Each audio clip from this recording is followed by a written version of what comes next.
stated that our fight was with terrorists and their support infrastructure and not with Pakistan military. However, it is a pity that the Pakistan military chose to intervene and bat for the terrorist, which compelled us to respond, which accords us the net-centric operational capability which is vital to modern days war fighting.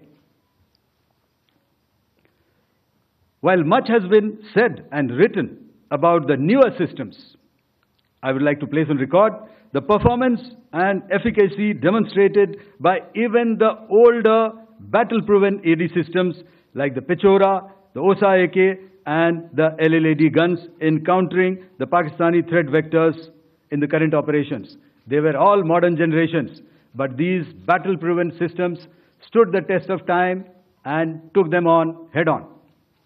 Another highlight has been the stellar performance of the indigenous air defense weapon system like the Akash system.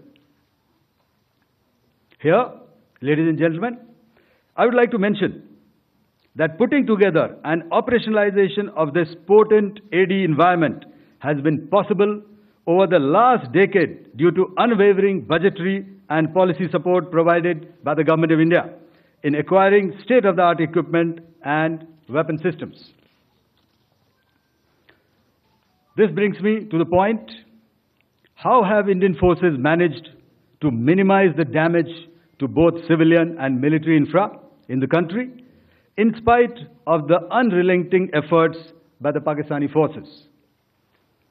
Most of you and the majority populace within the country have had a lot to say about the layered and integrated air defense systems put in place by the Indian Armed Forces, which includes the assets of the Indian Army, the Indian Navy, in addition to the primary air defense assets of the Indian Air Force.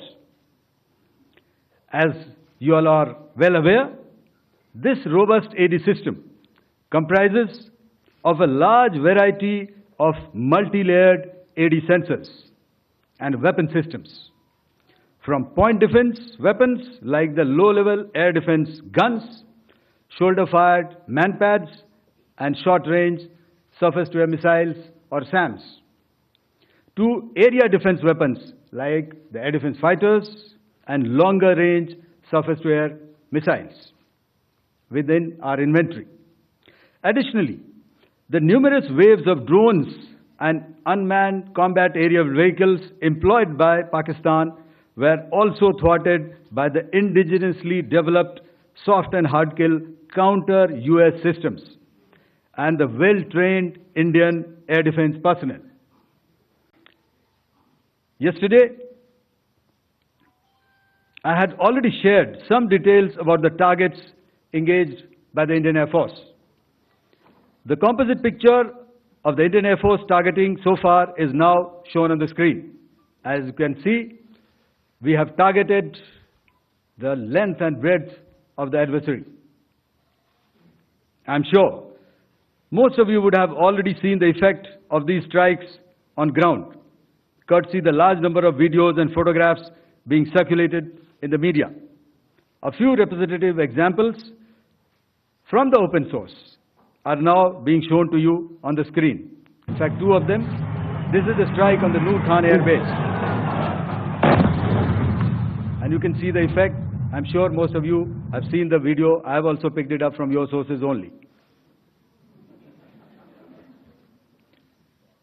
And this is the aftermath of our strike at Rahim Yar Khan Air Base. You can see the massive crater that it has left on its runway.